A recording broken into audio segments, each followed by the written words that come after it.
So, while I have your attention, you should know you cannot divorce the African from the African American story. Their African heritage was literally stripped from them. Let's examine that identity. Their ancestors are our ancestors, and I implore us to look at this as not a them issue, but a us issue. I am the sport sound strategist for the world champion Dallas Mavericks, but you also hear me on air as a mix show DJ on the weekends on KKDA K104.5 FM. The name that my mother gave me is Ivy Oweno, but most of you all probably know me as DJ Poizon Ivy or Poizon Ivy the DJ. I am an African woman. My favorite food is dengu and chapati. I like bringing joy to people's lives, like I really do.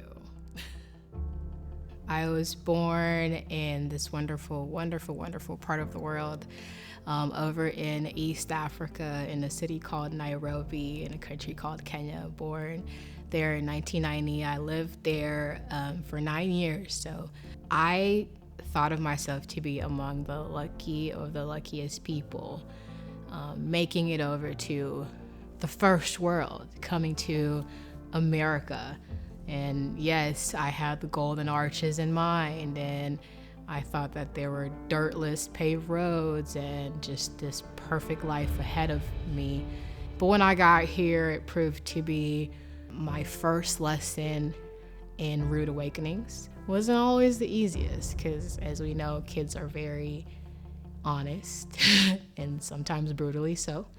So I got picked on a lot and I got teased a lot, mostly for my accent.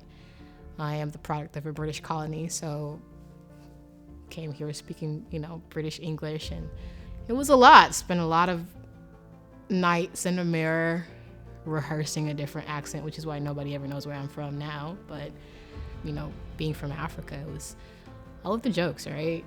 Did you grow up in a hut? How did you get here? Those are what you could call the seedlings of, racial profiling in a way. I think I just dealt with it every day. I just knew I was among the minority all the time.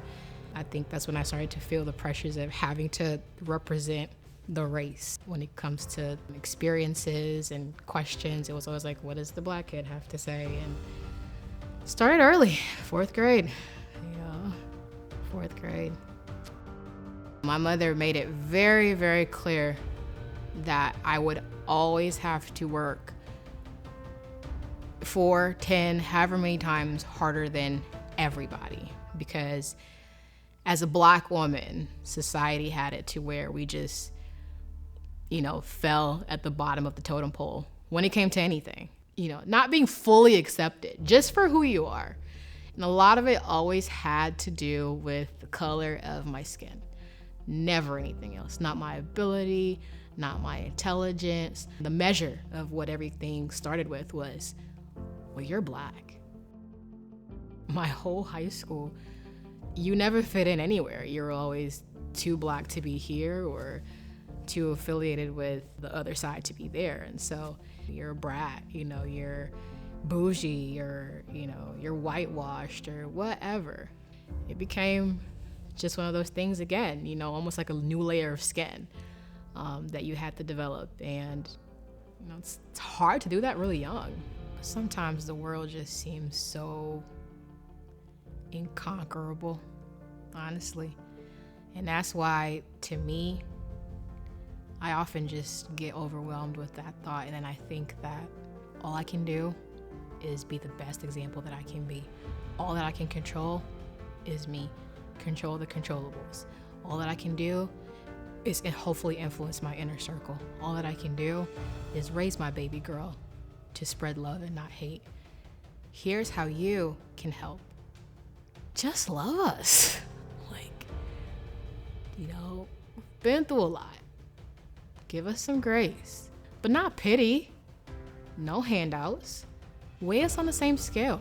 I'm praying that everyone rallies around black people.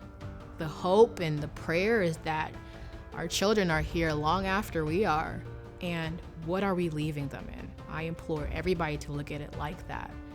To open up your arms, open up your hearts, open up your minds, and open up your mouths, because we are one.